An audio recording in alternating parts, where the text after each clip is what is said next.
ಬೆದರಿಕೆ ಹಾಕಿದಂತಹ ಬೆಂಕಿ ರಾಜೀವನ ಅಸಲಿ ಮುಖ ರಿವೀಲ್ ಆಗಿದೆ.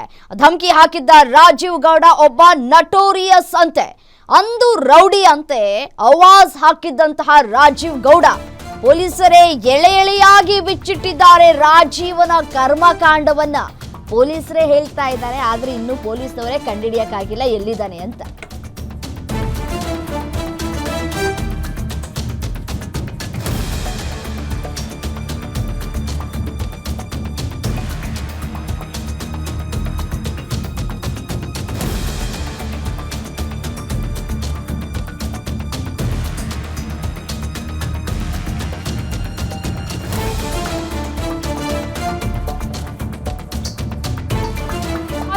ರಾಜೀವ್ ಗೌಡ ಒಬ್ಬ ನಟೋರಿಯಸ್ ಅಂತೆ. ಇದು ನಾವು ಹೇಳ್ತಾ ಇಲ್ಲ, ಪೊಲೀಸರೇ ಹೇಳ್ತಾ ಇದ್ದಾರೆ.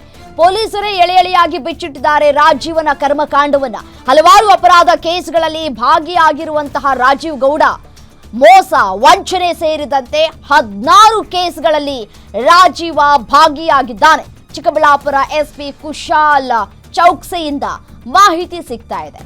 ಒಂದಲ್ಲ ಎರಡಲ್ಲ, ಬರೋಬ್ಬರಿ 16 ಕೇಸ್ಗಳಲ್ಲಿ ರಾಜೀವ ಭಾಗಿಯಾಗಿದ್ದಾನೆ. ಮೋಸ ಮಾಡುವುದು, ವಂಚನೆ ಮಾಡುವುದು, ಈ ರೀತಿಯಾಗಿ ಆತನ ಹಿಸ್ಟರಿಯೇ ಭಯಾನಕ ಆಗಿದೆ ಅಂತ ಹೇಳಿ ಚಿಕ್ಕಬಳ್ಳಾಪುರದ ಎಸ್ಪಿ ಕುಶಾಲ್ ಚೌಕ್ಸೆ ಅವರು ಮಾಹಿತಿಯನ್ನ ಹಂಚಿಕೊಂಡಿದ್ದಾರೆ. ಹೆಣ್ಣು ಮಕ್ಕಳಿಗೆ ಧಮಕಿ ಹಾಕೋದಲ್ಲ, ಬೆಂಕಿ ಹಚ್ಚಿಬಿಡ್ತೀನಿ, ಚಪ್ಪಲಿ ಲೋಡಿಸ್ಬಿಡ್ತೀನಿ ಅಂತ ಹೇಳಿ ಹೇಳಿಕೆ ಕೊಡೋದು ಆತನಿಗಿದೇನು ಹೊಸದೇನಲ್ಲ ಅಂತ ಹೇಳ್ತಾ ಇದ್ದಾರೆ. ಸಾಕಷ್ಟು ಪ್ರಕರಣಗಳು ಆತನ ವಿರುದ್ಧವಾಗಿಯೇ ಇದ್ದಾವೆ. 16 ಕೇಸ್ಗಳಲ್ಲಿ ರಾಜೀವ ಭಾಗಿಯಾಗಿರೋದು ಇದೀಗ ಅಧಿಕಾರಿಗಳೇ ಹೇಳ್ತಾ ಇದ್ದಾರೆ. ನೋಡಿ, ಅವರು ಸಾಮಾನ್ಯ ವ್ಯಕ್ತಿ ಇಲ್ಲ. ಅವರ ಮೇಲೆ ಕೂಡ ಎಷ್ಟು 16 ಕೇಸ್ ಇದೆ, 16 ಕೇಸಸ್ ಇದೆ. ಸುಮಾರು ಕೇಸಸ್ ಅವರು ಪೊಲೀಸ್ ಕೇಸಸ್ ಆಗಿದೆ ಅವರ ಮೇಲೆ. ಅವರಿಗೆ ಕೂಡ ಗೊತ್ತು ಪೊಲೀಸ್ ಹೇಗೆ ಕೆಲಸ ಮಾಡ್ತಾರೆ, ಏನೇನು ಮಾಡ್ತಾರೆ, ಏನೇನು ಚೆಕ್ ಮಾಡ್ತಾರೆ, ಸುಮಾರು ಮಾಹಿತಿ ಇದೆ ಅವರಿಗೆ ಕೂಡ. ನಾನು ಸ್ವಂತ ASP ಆಗಿ ಅವರ ಮೇಲೆ 2 ಅಟ್ರಾಸಿಟಿ ಕೇಸಸ್ ಇತ್ತು, ನಾನು ಸ್ವಂತ ಇನ್ವೆಸ್ಟಿಗೇಷನ್ ಮಾಡಿದ್ದೀನಿ. ಸೊ ಅವ್ರಿಗೆ ಕೇಸಸಲ್ಲಿ ಕ್ರೈಮಲ್ಲಿ ಮೊದಲಿಂದ ಇನ್ವಾಲ್ವ್ಮೆಂಟ್ ಇದೆ, ತುಂಬ ನೋಟೋರಿಯಸ್ ಇದ್ದಾರೆ ಅವರು. ಸೊ ಅದೇ ಕಾರಣ ನಾನು ತಮ್ಮೆಲ್ಲರಿಗೆ ಅದೇ ಮನವಿ ಮಾಡ್ತಾ ಇದ್ದೀವಿ ಕಿ ದಯವಿಟ್ಟು ಈ ಥರದ್ದು ಪೊಲೀಸ್ ಏನು ಮಾಡ್ತಾ ಇದ್ದಾರೆ, ಪೊಲೀಸ್ ಏನು ಇನ್ವೆಸ್ಟಿಗೇಷನ್ ಮಾಡ್ತಾ ಇದ್ದಾರೆ, ಎಷ್ಟು ತಂಡ ಮಾಡಿದ್ದಾರೆ, ಆ ಥರದ್ದು ಮಾಹಿತಿ ದಯವಿಟ್ಟು ಪೊಲೀಸ್ ಮೀಡಿಯಲ್ಲಿ ತೋರಿಸಬಾರ್ದು. ಬಿಕಾಸ್ ಅವ್ರಿಗೆ ಕೂಡ ಈ ಥರ ಥರ್ಡ್ ಪರ್ಸನ್ನಿಂದ ಅಥವಾ ಅವ್ರಿಗೆ ಸ್ವಂತ ಡೈರೆಕ್ಟ್ ಇನ್ಫಾರ್ಮೇಷನ್ ಸಿಗುತ್ತೆ ಈ ಪೊಲೀಸ್ ಏನೇನು ಮಾಡ್ತಾ ಇದ್ದಾರೆ. ನಾವು ನಮ್ಮ ಸೈಡಿಂದ ಪ್ರಯತ್ನ ಮಾಡ್ತಾ ಇದ್ದೀವಿ. ಡೇ ಆ್ಯಂಡ್ ನೈಟ್ ನಮ್ಮ ಆಫೀಸರ್ಸ್ ಪ್ರತಿದಿನ ಕೆಲಸ ಮಾಡ್ತಾ ಇದ್ದಾರೆ, ನಾನು ಪ್ರತಿದಿನ ಸೂಪರ್ವಿಷನ್ ಮಾಡ್ತಾ ಇದ್ದೀನಿ.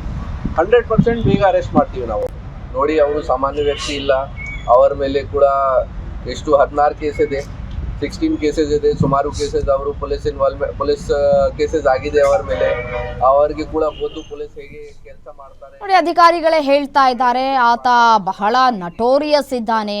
ನಾನು 2 ಕೇಸ್ನಲ್ಲಿ ಆತನನ್ನ ವಿಚಾರಣೆ ಮಾಡಿದ್ದೀನಿ, ಅಟ್ರಾಸಿಟಿ ಕೇಸ್ನಲ್ಲಿ ಅಂತ ಹೇಳಿ ಕುಶಾಲ್ ಅವರು ಹೇಳ್ತಾ ಇದ್ದಾರೆ. 16 ಕೇಸ್ಗಳಲ್ಲಿ ಭಾಗಿಯಾಗಿದ್ದಾನೆ ಈತ. ಒಬ್ಬ ನಟೋರಿಯಸ್ ಅಂತ ಹೇಳ್ತಾ ಇರುವಂತಹ ಅಧಿಕಾರಿಗಳು ಈ ರಾಜೀವ್ ಗೌಡ ಎಲ್ಲಿದ್ದಾನೆ, ಏನು ಮಾಡ್ತಾ ಇದ್ದಾನೆ, ಇದ್ಯಾವುದು ಕೂಡ ಅವರ ಅರಿವಿಗೆ ಬರ್ತಾ ಇಲ್ಲ ಅಂತಂದ್ರೆ ಎಲ್ಲಿ ಅಡಗಿ ಕೂತಿದ್ದಾನೆ ಅನ್ನುವಂತಹ ಪ್ರಶ್ನೆ ಕಾಡ್ತಾ ಇದೆ. ಇಲ್ಲಿಯವರೆಗೂ ಇಲ್ಲಿ ತನಕ ಪೊಲೀಸ್ನವರ ಅಂಡರಲ್ಲೇ ಆತ ಇದ್ದಾನೆ, ಅವರೇ ಆತನಿಗೆ ಒಂದಷ್ಟು ಪುಷ್ಟಿ ನೀಡ್ತಾ ಇದ್ದಾರೆ, ಅವಿತು ಕೂತ್ಕೊಳ್ಳೋದಕ್ಕೆ ಸಹಾಯ ಮಾಡ್ತಾ ಇದ್ದಾರೆ ಅನ್ನುವಂತಹ ಮಾತುಗಳು ಕೂಡ ಕೇಳಿ ಬರ್ತಾ ಇತ್ತು. ಬಟ್ ಆದರೆ ಶಾಸಕರ ಬೆಂಬಲವೂ ಕೂಡ ಇದೆ. ಸೊ ಈಗ ಆತ ಎಲ್ಲಿ ಹೋದ ಅನ್ನೋದು ಪ್ರಶ್ನೆ. ಏನು ಇದೇ ವಿಚಾರಕ್ಕೆ ಸಂಬಂಧಪಟ್ಟಂತೆ ಮತ್ತಷ್ಟು ಡೀಟೇಲ್ಸ್ ಕೊಡ್ತಾ ಹೋಗ್ತಾರೆ ನಮ್ಮ ಪ್ರತಿನಿಧಿ ರಾಜಪ್ಪ ದೂರವಾಣಿ ಸಂಪರ್ಕದಲ್ಲಿದ್ದಾರೆ. ರಾಜಪ್ಪ, ರಾಜೀವ್ ಗೌಡನ ಹಿಸ್ಟ್ರಿ ಭಯಾನಕವಾಗಿದೆ ಅಂತ ಹೇಳಿ SP ಅವರೇ ಹೇಳ್ತಾ ಇದ್ದಾರೆ, ಆದ್ರೂ ಕೂಡ ಆತನನ್ನ ಹಿಡಿಯೋದಕ್ಕೆ ಸಾಧ್ಯ ಆಗಿಲ್ಲ, ಯಾಕೆ? ರಮ್ಯಾ, ಖಂಡಿತ ಏನು ಪೌರಾಯುಕ್ತೆ ಅಮೃತ ಗೌಡರಿಗೆ ಧಮಕಿ ಹಾಕಿದ ಕಾಂಗ್ರೆಸ್ ಮುಖಂಡ ರಾಜೀವ್ ಗೌಡ ಈಗಾಗಲೇ ನಟೋರಿಯಸ್ ಅಂತಕ್ಕಂಥ ಒಂದು ಕಟು ಸತ್ಯವನ್ನ ಇವತ್ತು ಚಿಕ್ಕಬಳ್ಳಾಪುರ SP ಕುಶಾಲ್ ಚೌಕ್ಸಿ ಅವರು ಬಹಿರಂಗಪಡಿಸಿರ್ತಕ್ಕಂಥದ್ದು. ಹಲವಾರು ಅಪರಾಧ ಪ್ರಕರಣಗಳಲ್ಲಿ ಈತ ಭಾಗಿಯಾಗಿದ್ದಾನೆ. ನಟೋರಿಯಸ್ ಆಗಿ ಒಂದು ಕ್ರಿಮಿನಲ್ ಪ್ರಕರಣಗಳಲ್ಲಿ ಭಾಗಿಯಾಗಿದ್ದಾನೆ ಈತ. ರಾಜೀವ್ ಗೌಡ ಏನಿದ್ದಾನೆ, ಮೋಸ ವಂಚನೆ ಸೇರಿದಂತೆ ಒಟ್ಟು 16 ಪ್ರಕರಣಗಳಲ್ಲಿ ಭಾಗಿಯಾಗಿದ್ದಾನೆ. ಒಟ್ಟು ಏನು ಜಾತಿ ನಿಂದನೆ ಕೇಸು 2 ಆಗಿದೆ ಆತನ ಮೇಲೆ. ಆದ್ರೂ ಸಹ ನಾನೇ ವಿಚಾರಣೆ ಮಾಡಿದ್ದೀನಿ, ನಾನೇ ಆ ಕೇಸನ್ನ ಕೂಡ ಕೈಗೆತ್ತಿಕೊಂಡಿದ್ದೆ. ಈತ ಕುಖ್ಯಾತಿ ಆರೋಪಿ ಆಗಿದ್ದಾನೆ. ಒಂದಲ್ಲ ಎಂದಲ್ಲ 16 ಕೇಸುಗಳಲ್ಲಿ ಇದನ್ನು ಭಾಗಿಯಾಗಿದ್ದಾನೆ. ವಿಚಾರಣೆ ನಡೆಸ್ತಾ ಇದೀವಿ. ಏನು ಈ ಬಗ್ಗೆ ಮಾಹಿತಿಯನ್ನ ಹೊರಹಾಕಿದ್ದಾರೆ SP ಕುಶಾಲ್ ಚೌಕ್ಸಿ ಅವರು. ಅಪರಾಧಗಳು ಮತ್ತೆ ಪೊಲೀಸರ ಕಾರ್ಯವೈಖರಿ ಬಗ್ಗೆ ಯಾವುದೇ ಅನುಮಾನ ಬೇಡ. ನಾವು ರಾಜೇಗೌಡನ ಎಲ್ಲೇ ಇದ್ರೂ ಕೂಡ ನಾವು ಬಂಧನ ಮಾಡ್ತೀವಿ. ಪೊಲೀಸ್ ಕಾರ್ಯಾಚರಣೆ ಕುರಿತು ಮಾಧ್ಯಮಗಳ ಮುಂದೆ ನಾವು ಹೆಚ್ಚಿಗೆ ಮಾತಾಡಕ್ ಆಗೋದಿಲ್ಲ. ಯಾವುದೇ ರಾಜಕೀಯ ಒತ್ತಡವಿಲ್ಲದೆ ನಾವು ಕೆಲಸ ಮಾಡ್ತಾ ಇದೀವಿ. ಆರೋಪಿಯನ್ನ ಎಡೆಮುಡಿ ಕಟ್ಟುವಂತಹ ಕೆಲಸ ನಾವು ಮಾಡ್ತೀವಿ ಅಂತೇಳಿ ಮಾಧ್ಯಮಗಳ ಮುಂದೆ SP ಕುಶಾಲ್ ಚೌಕ್ಸಿ ಅವರು ಹೇಳ್ಕೊಳ್ತಾ ಇದ್ದಾರೆ. ಈಗಾಗಲೇ ಈತ ಮಹಿಳೆಗೆ ಧಮಕಿ ಹಾಕಿರ್ತಕ್ಕಂಥ ಒಂದೇ ಒಂದು ಪ್ರಕರಣವನ್ನ ನಾವು ನೋಡಿದ್ವಿ. ಆದ್ರೆ ಈತನ ಒಳ ಹೊಕ್ಕು ನೋಡಿದಾಗ ಈತನ ಅಸಲಿ ಮುಖ ಕಳಿಸಿ ಬಿದ್ದಿರ್ತಕ್ಕಂಥದ್ದು. ಇವತ್ತು ಸುಮಾರು 16 ಪ್ರಕರಣಗಳಲ್ಲಿ ಈತ ಕ್ರಿಮಿನಲ್ ಆಗಿರ್ತಕ್ಕಂಥದ್ದು. ಒಂದಲ್ಲ ಎಂದಲ್ಲ ಈ ಕ್ಷೇತ್ರದ ಜನತೆ ಈತನ ಅಸಲಿ ಮುಖ ಗೊತ್ತಿಲ್ಲ. ಮತ್ತೆ ಈತನಿಗೆ ಕಾಂಗ್ರೆಸ್ ಪಕ್ಷದಲ್ಲಿ ಟಿಕೆಟ್ ಅನ್ನು ಕೊಟ್ಟು ಈತನ ಅಭ್ಯರ್ಥಿ ಮಾಡಿದವ್ರಿಗೂ ಕೂಡ ಈತನ ಕೇಸುಗಳ ಬಗ್ಗೆ ಗೊತ್ತಿರಲಿಲ್ಲ ಅಂತ ಕಾಣಿಸುತ್ತೆ. ಇದೆಲ್ಲವೂ ಗೊತ್ತಿದ್ರು ಕೂಡ ಕಾಂಗ್ರೆಸ್ ಅವರು ಈತನಿಗೆ ಹುಡ್ಕೊಂಡು ಹೋಗಿ ಟಿಕೆಟ್ ಕೊಟ್ಟರು ಅಂತಕ್ಕಂಥದ್ದು. ಇನ್ನು ಇಲ್ಲಿ ಈ ಕ್ಷೇತ್ರದ ಜನಕ್ಕೆ ಈ 36,000 ಜನ ವೋಟ್ ಹಾಕಿದಾರಲ್ವಾ, ಇದೆಷ್ಟು ಜನರನ್ನ ಯಾಮಾರಿಸಿರ್ಬೇಕು. ಇಷ್ಟೆಲ್ಲ ಕ್ರಿಮಿನಲ್ ಬ್ಯಾಕ್ ಗ್ರೌಂಡ್ ಇರತಕ್ಕಂಥ ವ್ಯಕ್ತಿಗೆ ಜನ ಯಾವ ರೀತಿ ವೋಟ್ ಹಾಕಿದ್ದಾರೆ ಅಂತಕ್ಕಂಥದ್ದು ಒಂದು ಪ್ರಶ್ನೆ ಆಗಿರ್ತಕ್ಕಂಥದ್ದು.